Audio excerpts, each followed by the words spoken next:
Hello, everyone, and welcome to the BuzzStream Podcast. My name is Vince Nero. I'm your host. Today, I'm thrilled to welcome back our first ever recurring second-time guest, Mr. Will Hobson. And that's good. Well, you've not told me wait until now to tell me. That's a great honor. Thank you for having me back.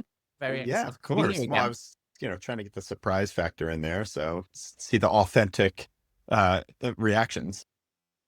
Uh, Bill, you are VP of PR at Rise at 7. You have now been, just to give some background to people, you have now been in the US for a year, a little over a year now. We spoke about a year ago, and our whole talk was kind of about the differences between UK, digital PR, and US. And, I myself, I've been in this role for another year now, and I'd like to kind of use this opportunity to just kind of chat about what we've learned. I mean, more so on your part, what you've learned, but like, I feel like the industry has changed in so many ways in just this past year that we've got a lot of talked about today. So before we do, I just want to remind everyone, like, subscribe, share the stuff with your colleagues. The more that we can get this stuff out there, the more I can have great guests like Will on. So, Will, let's get into this. Part 2 of this question, I think I asked the same question to you earlier. Do you think digital PR means the same thing in the US as it does in the UK?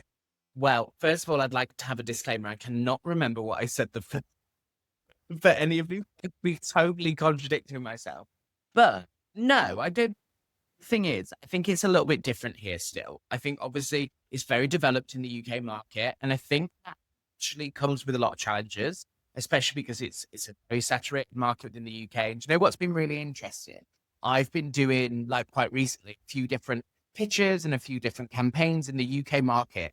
To do that a year later versus when I was in the UK to now, I am noticing a massive difference in terms of how competitive it is, how many the types of campaigns that we're doing. So I'm like, I feel like it was a lot easier than when I did this a year ago versus how I do it now. So that's been really interesting. So I think digital PR as a whole, no, it doesn't mean the same thing in both markets. However, I think we're still aligned on the same goals. We still want to be there from an SEO point of view. We still want to increase rankings. We still want to drive demand. We still want to have an impact on the business. But I think it's just still in its quite infancy within the US market. So I think when you say digital PR, it's not always thought about in the same way as it is in the UK. So it might be that we use different terms if we're saying content marketing, if we're saying all sorts of different things. So I think what I would say is, no, it doesn't mean the same thing. We are still trying to achieve the same thing.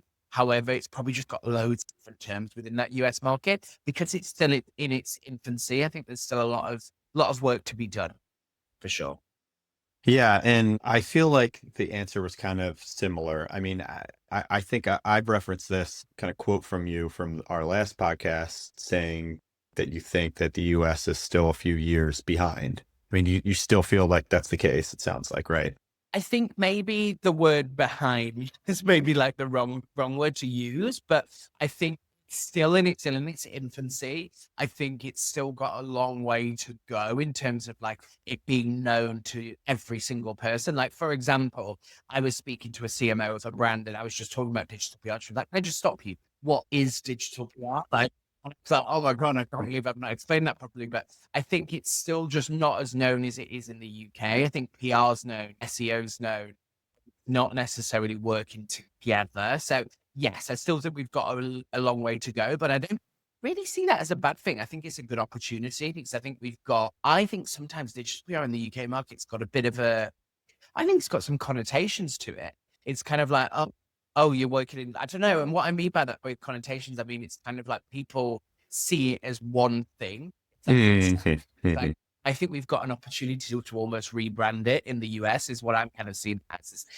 Actually, it's not just about building links for links' sake. It's about things that are valuable. It's about looking at the wider picture, like how it fits within your marketing strategy. So I'm kind of seeing it within the US marketing, like in the US activity, should I say, market, is I think we've got a bit of an opportunity here to make digital PR and SEO bigger within this market, rather than it necessarily be pigeonholed to one thing, which I think it kind of is in the UK.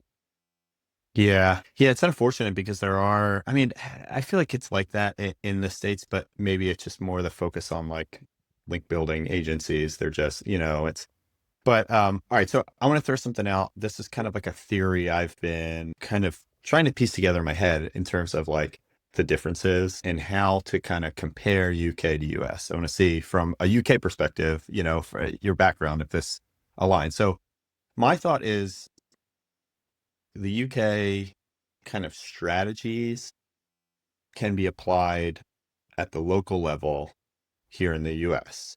But the added kind of benefit that the UK has is like there is that kind of super condensed population and there's a bunch of bigger media outlets in London, in the UK, but like so you can kind of get the best of both worlds, whereas like in the US it doesn't work as well to do it that way. I am going to say no. Okay. About that is, I think on the surface, yes, in terms of like the UK is smaller, so in theory, it's like, okay, we can get to bigger publications, bigger. But I actually think, so if you were to say, for example, so I'm kind of spinning your question. Yeah. If you were to say, do I prefer doing PR in the UK or the US? At the minute, I would be like US, because I think there's just so many opportunities to go out and there's so many places, types of stories. Like, I feel like there's just, the media is kind of like untapped. So what I think is hard in the UK is you've got only so much media. There's only so many places you can go. Whereas in the US, I'm like, bloody hell, it's so big. It's going to take me years to like get through all this media. Like, I understand what you're trying to say with the theory. I kind of see it as a bit of an opportunity within the US because I'm like, well, actually, take away all the like the types of media. It all just goes back to making sure you've got an interesting story that's going to be relevant for that media. So I think someone I was speaking to yesterday, who they run another agency, and we were just talking about like a partnership and stuff. And they were kind of saying, basically, they own loads of different media sites as well. And they were like, oh, well, we can guarantee coverage because we own loads of media sites. And I was like, that's cool. I think that's great. But I was like, we kind of just ignore anything because we're actually just putting the emphasis on the story. So we're making sure it's an interesting story. And then we'll make sure that the story that we've come up with is relevant to the media. So, for example, we're always talking about what's happened in popular culture that we can then reference to be in media. I think I try not to think about it too much like that, that it's like, oh, we have to fit to this media. It's more like, I've got a really cool story. Now I need to find the media to fit that, if that makes sense. So it's kind of like just really put emphasis on the story.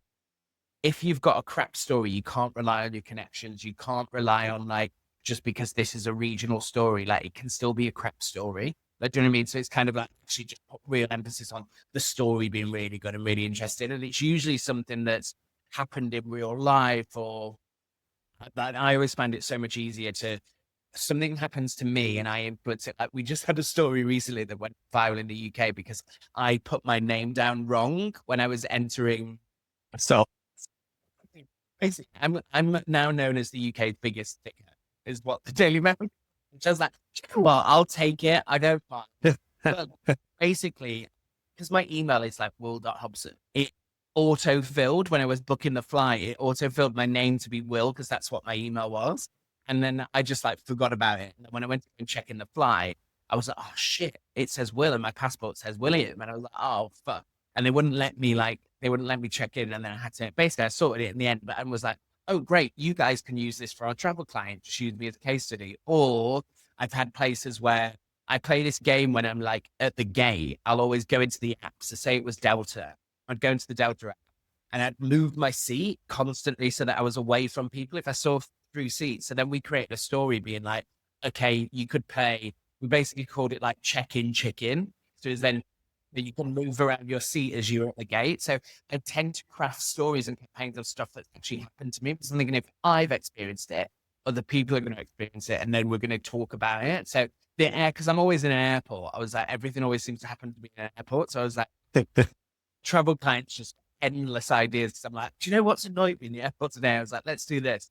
I think going back to the answer to your question, it's more about just really emphasize on that story versus like trying to over theorize the media a little bit. So I think, Yeah. but I just love the US because I think there's so many opportunities like for us to go out with for press. Well, yeah, I mean, it sounds like with that kind of strategy for going to story, it sounds like there's probably way more opportunities for creative stories in different industries and everything, right? And I think different areas, like I'm working on a travel brand at the minute, and I'm like, okay, I feel like I've done so many topics about airports now. So we need to move to, well, what else do you do in the airport? You get food. So let's talk about airport food. Let's talk about airport bars. And then you can then change the type of media that you go into. Like rather than just going to like New York Post Travel and Leisure, you can then go to Delish because you're talking about food. So then you can go food and wine. Like, I mean, you can change the niche. So I think again, it's just all those stories that get spoken about, really. I think you just got to switch up. Yeah. Well, I want to ask if you've kind of learned anything new in the past year in the US in terms of, what PR, digital PR strategies, that sort of thing.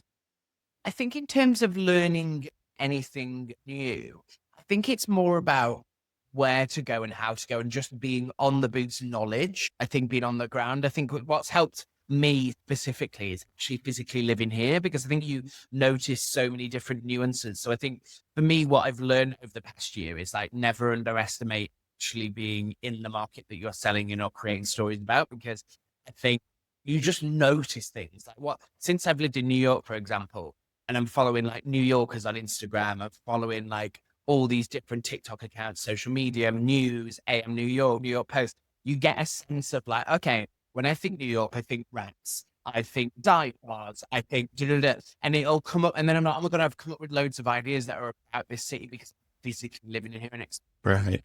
and then there's loads of stuff that I just never knew. And I think even to the point, this is going to sound really weird, but like, for me, when you live in the UK, you see like America is obsessed with like, especially New York, obsessed with Christmas, for example.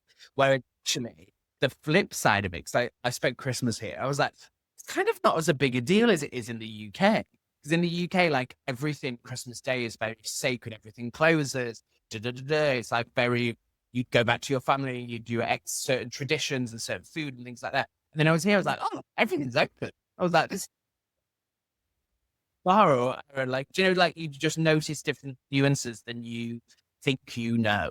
Do you know what I mean? Right. I Right. think that point it was, I think what I've learned over the past year is actually being here, not to underestimate that. Cause I think you really understand the market so much more when you're physically living there. I know that sounds so obvious, but I think I probably underestimated, should I say, that in the past.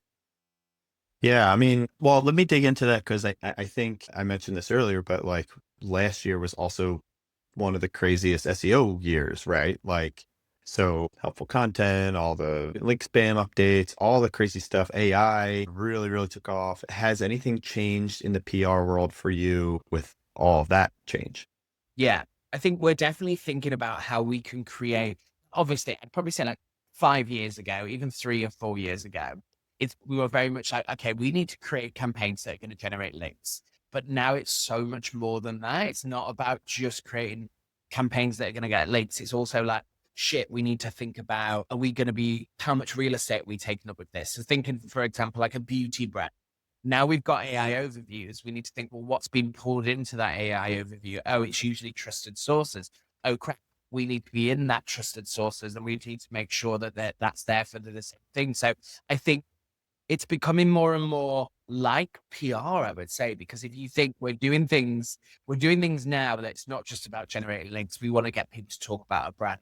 We want to be featured in where our audience are. So thinking of like, it doesn't matter to us if we get affiliate links, for example, because we're featured in a product roundup. So for us, it's more about us dominating the SERPs than it Hmm. was just big links for links' sake, if that makes sense. And it's not just PR, it's more we need to be thinking about social. We need to think about content, especially since Google is like literally partnering more or less with TikTok and bringing them into the SERPs. Like, I think there's just so many more things than you'd necessarily think before. So I think it's nice because I think we're working closer together with like even different departments within our own agency. Like we have the social team, we have a PR team, but now we're actually creating campaigns together and just becoming a little bit more closer anyway. So I definitely say over the past year, it's just we need to come a lot closer and create campaigns that are more than just PR for sure.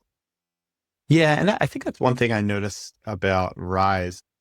There's definitely plenty of other agencies that do it this way, but There are some agencies that kind of really think kind of post specific, like I'm going to do this data study. And I feel like Rise, and as far as we've ever talked about it, is like really good at kind of thinking cross, not platform.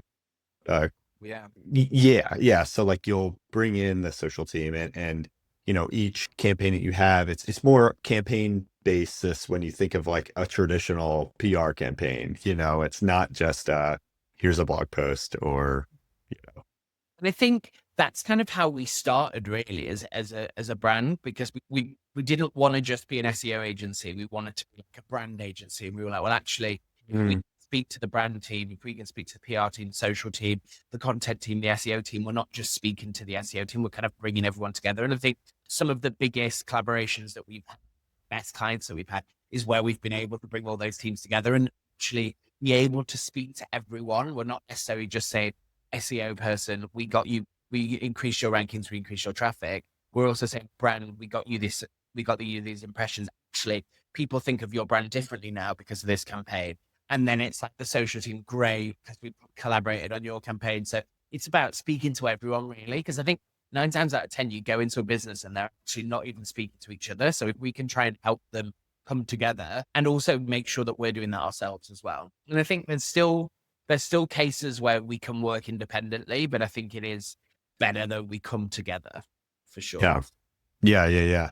Do you actively seek out clients that are kind of open to that sort of thing? Like I'm envisioning in a situation where like, you go to take on a client and it is very segmented. I mean, that are like, I'm thinking back to the state of digital PR report Yeah. thing that we did. And it was like, which, sections of a company do you work most closely with? And everybody works closely with the SEO departments, Yeah. not the branding departments or PR. So, I mean, do you find that that is a hurdle sometimes, or do you not take on a client if they're not open to that kind of thing? We would never not take on a client, obviously, unless there's big reason. But I think it's our job to help support that and bring them together. So I don't think like there's no one that you're gonna go in and it's like, oh, everyone's perfect, it's all working. I think it's more about us being able to talk to everyone within the business and help bring them together and go, we've got this idea, we want to do this.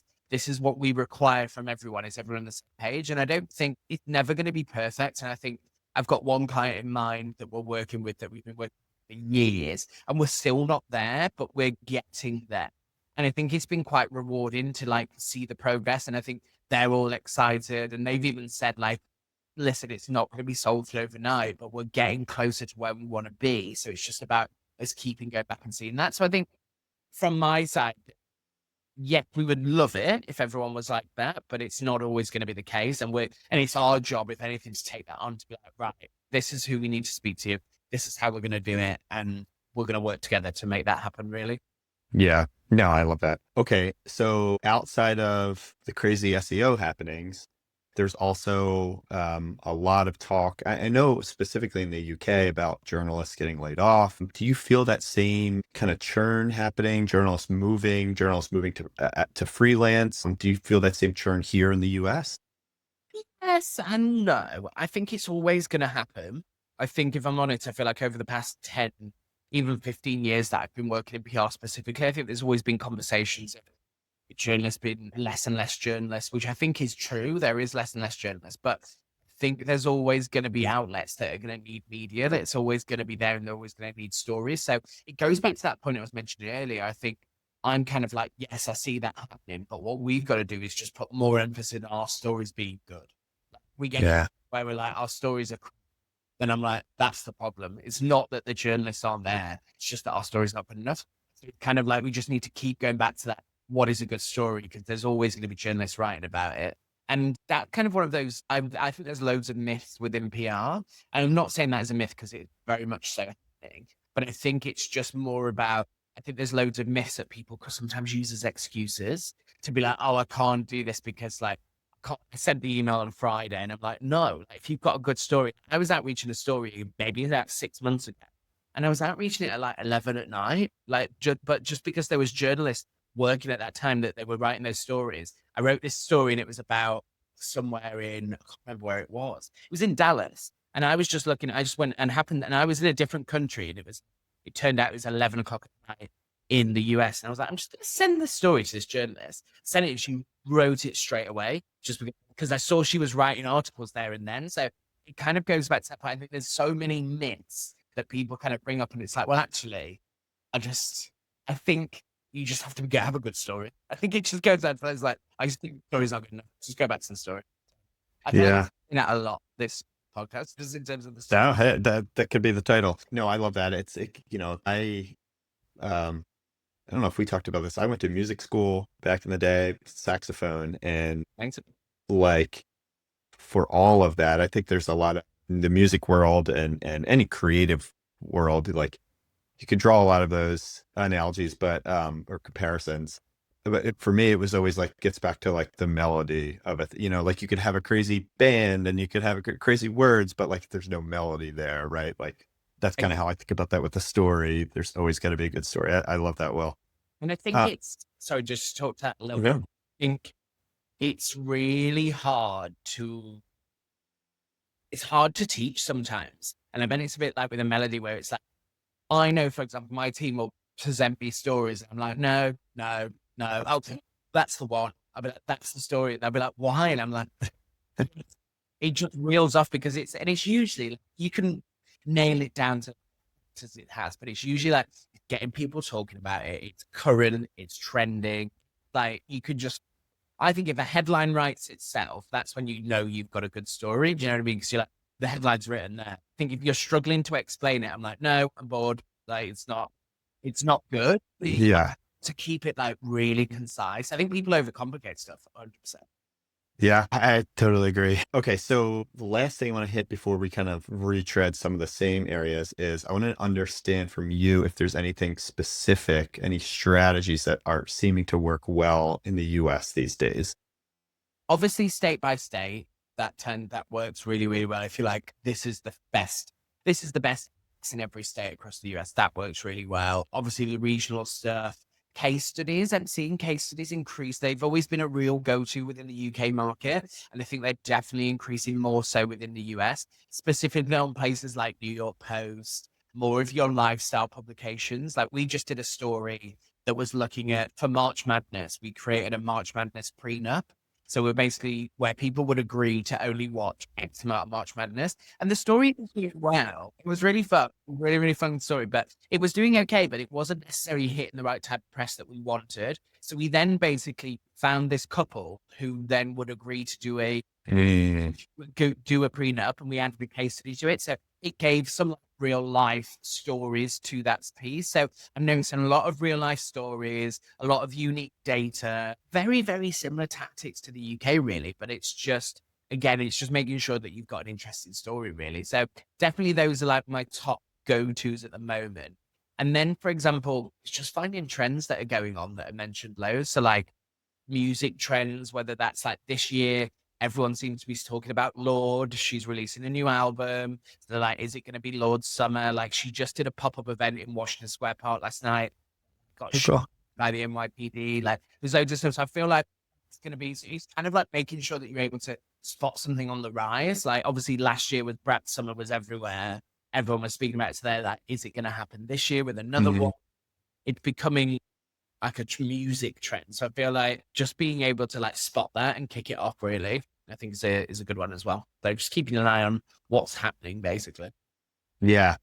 Do you have, so I want to dig it a little bit into like the regional, like local kind of outreach. So I think we've talked about this in the past, how your team at Rise of Seven tries to keep some type of like regional hook or angle that you can pitch on any of these. So whether it is state by state or city by city, Yeah. I mean, can you always manage to fit a local angle into a story? Like it, 9 times out of 10, yes. But again, it's got to depend on what the story was. I'm trying to think. We tend to have like, when they're not to give away all our secrets, but we'll, in terms of the strategies that we'll do, we'll make sure that whatever like client we're working on, we're not just doing one strategy. We've got like 4 or 5. So there's like, we've got this type of campaign for this type of press. We've got this type of campaign for this type of press. So then we're just having, and for me, it's all about consistency. So making sure you've got a roadmap over the next year, and we're like, right, we're going to do this, this, this, and this. And then while like this is happening, we've got another layer happening and another layer. So then you've got a good consistency of press. So yes, we do have particular campaigns that will target that type of regional press, and we just make sure that we've got that for that type of press. Then I might have a lifestyle story that's more case study led. Then I might have a travel story. Then I might have a food story. Obviously, depending on what's relevant for that client. But thinking of a gambling client that we work with, we tend to like, we'll do really cool big ones like the rap campaign that I've been talking about in the past, and we've done like the March Madness prenup. We've done celebrity stories. Like, so it just totally depends on obviously the budget, but also what's relevant to them. So yes, in answer to your question, we do, and then we just try and then, because obviously we don't just want the same link, so we kind of making sure we're mixing up the types of stories that we do and what types of cities and states that's going out to. I'm assuming not all of your clients are nationwide, right? So like, how do you balance that kind of SEO ask versus the like customer like bottom funnel ask, where it's like, you're getting links in, say, Ohio or something, but you only have brick and mortar stores in Florida or something. Yeah. I think luckily most of our, like 9 times out of 10, our clients are all national. So it's quite, like, we're quite lucky with that. However, what I would argue just for that point, I'd be like, so I understand what you're saying, but I'm not trying to sell your whatever in this particular state. It's more about us building links there so that you become visible, so that then your customers are going to find you after. I think that, look, we're quite lucky because we don't really have any hyper local clients. But I think from that point of view, we kind of would just say, well, actually, we're trying to make you more visible so that your customers can find you if they're going to search your keywords or whatever that's related to your product. If you're a fashion brand, we're just trying to increase your rankings of addresses, so then you get more traffic, more sales. So I'd probably kind of approach it from that point of view. Yeah. The like locality of the link and like relevancy is still somewhat of like a gray area, I feel like. I feel like for example, though, we're actually, this is a really good example. It's not a client at the minute, someone we're talking to. They sell gift baskets. So they are national, but they're actually based in New Jersey. So it's kind of like very specific. So what we kind of do is have a bit of it's kind of what I mentioned earlier. We probably have a 2-part strategy. So you got one strategy that's probably going to be a reactive strategy that we want to get really hyper local links. So we could probably in product roundups in like New York Post, ng.com, like whatever. And then we'll have a national strategy because that's there. So we just make sure that our campaigns and strategies had different goals with what we were trying to achieve, and we could just visit with it. So I'd probably say that's what we would suggest if we had real hyper local client. Is just making sure that we've got something that suffices both of those kind of needs.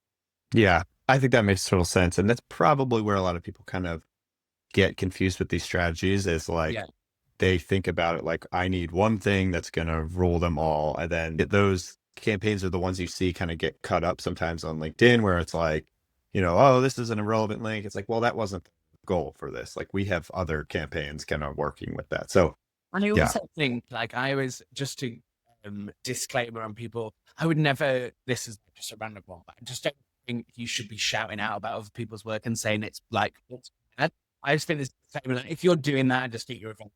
So we all know some people have done irrelevant stuff, but like, just say things now. It's, it to yourself and say it behind the back of everyone else. Like, I just don't think you need to shout, oh my God, this gambling brand has this really irrelevant publication. I think it's so annoying if you can. Yeah. No, there's so much negativity out there. There's no reason to keep pushing more out there. Just keep it to yourself, right? I think we always say, we try to bring within this. We got nothing nice to say. Don't say anything at all. Keep it to yourself. Yeah, I love it. All right, I want to just do like a couple quick hits, I think, on some of the stuff that we talked about. This is actually a new one. We talked a little bit about Harrow a year ago. Okay. Harrow was still around, then it closed. Now it's back again. I know, it's a bit of a whiplash. Yeah. Is that tool something that or tools like that, the quoted source of sources, do you find them effective in your digital PR Yes. workflow? Yes, I actually think they're so successful, especially like we use a few different ones. I don't name necessarily a specific one, but I found them really successful. And I think it's just we don't use it as like an only strategy, if that makes Right. sense. Like we're not just doing that.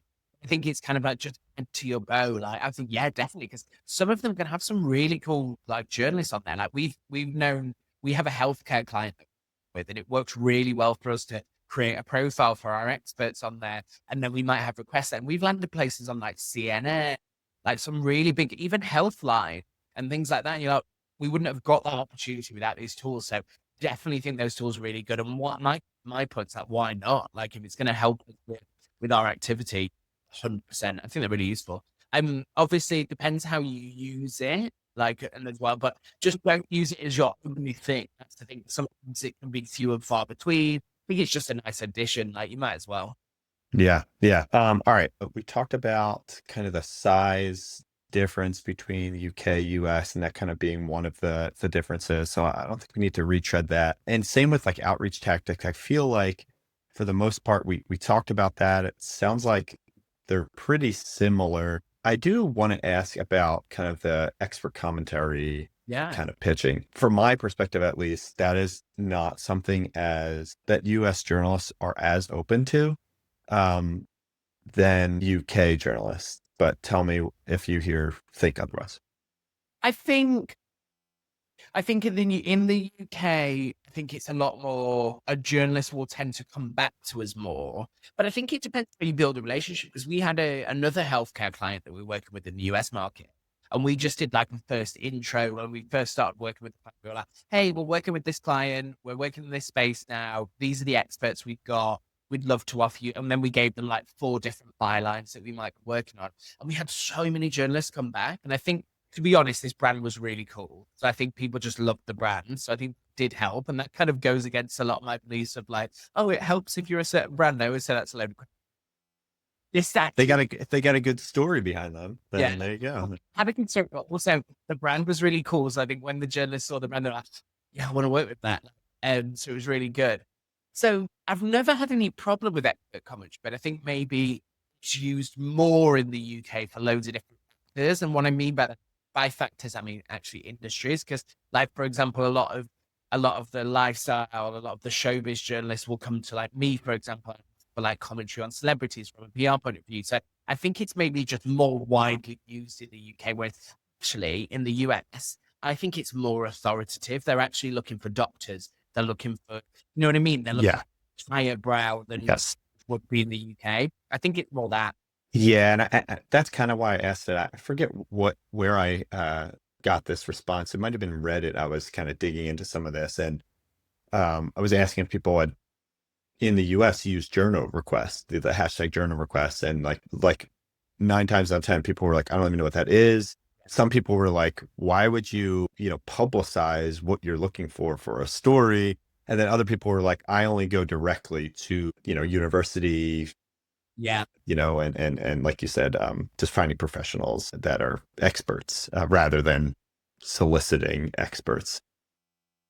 Yeah. Yeah. No, I agree with that for sure.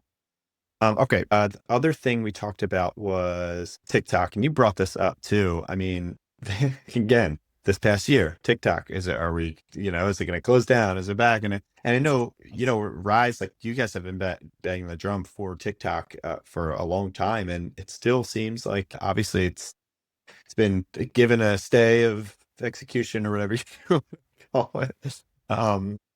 But do you find that the kind of influence there is the same, less, more? Think it's more about short form content, to be honest with you. I think and what I mean by that is, like, I think even if TikTok was to go, which I don't think it is, but say, for example, expand in the US market, everyone would just go somewhere else. So, like that, there's still that need for short form content. I'm literally Yeah. going this with my phone, like my hand. I actually found out, hey, by the way, and it sent me into a bit of a spiral. I was like out with my friend and I was like, I've got this indent in my finger. And she was like, that's from your phone. And I was like, Oh my gosh. Oh but she my like, gosh. sense spiraling off. Like, what's going on? But yeah, in answer to your question, yes, I think it's still massive influence. I still think it's like still in that. It's almost like the early days of Instagram. Whereas you always used to remember when we did PR stories that were like, these are the most Instagrammable destinations. Right, right. So I think we're still in this era of TikTok, and I think we probably will be for, unless it gets banned, obviously. But if it did, I think people will go elsewhere. But I think we're probably going to be in this era for like the next 4 or 5 years at least, until something new comes along, for sure. I agree that people are definitely like, if TikTok leaves, or gets banned, people are just going to migrate somewhere else. Are there other tools, platforms that you're seeing that are coming up in this past year that have risen? I think there's 2 places that people would go. I think they'd either go to like YouTube Shorts, which I feel like is rising massively recently, and then Instagram Reels. But the only thing I'd say with Reels, I always make this joke, and I probably said this last time. My partner, he watches Reels, but he'll watch the same content that I've watched, but maybe like 6 months later. So it was like, it's kind of like quite outdated Reels. So I think they'd go to those 2 platforms originally, like, unless anything else new pops up. Personally. Yeah, I mean, the only other thing I see personally, like those 2, like Blue Sky, I'm still kind of trying to understand where Blue Sky fits into the ecosystem, because everybody is trying to move off of X, or claims to be moving off of X. So, yeah, but I would agree. Do you find you got yourself using Instagram and YouTube Shorts as part of your strategies? We're starting to develop it. I was thinking me personally then. I was about to be like, no, I'm not using any of those. But like in terms of our strategy, we're definitely looking where they're going. It's just more being aware of them at the minute. I think it's also getting ready just in case we do have to pivot, for sure. Yeah, yeah. All right, well, I'm going to leave you with one final question. Now that you've been a New Yorker, city that never sleeps, do you rise at 7? Oh, do you know what? I actually do, but mainly because I work with the UK. So I feel like I actually rise at like 6. So like I'm getting up being like, Oh, I'm so behind. Yes, I still do rise at 7 for sure. nice, nice. Well, good to hear that you're still on brand. Will Hobson, thank you so much. People can find Will on LinkedIn. He's very active. Are you still on Twitter? All I the am places? like just lingering still. I don't really Yeah, post everybody much else. as I used to. So kind of probably going more to LinkedIn, to be honest. Yeah, yeah. Well, thanks so much, Will, for your time. A big reminder, like, subscribe. If you have questions about any of this stuff that we talked about, please reach out in the comments. I'd be curious to hear other people's opinions on US versus UK. If you agree, disagree. Yeah, just the, more conversations we can have about this stuff, the more we grow as an industry. So, Will, thanks again so much for your time, and thank you all for listening. Amazing. Thanks for having me. Chat soon.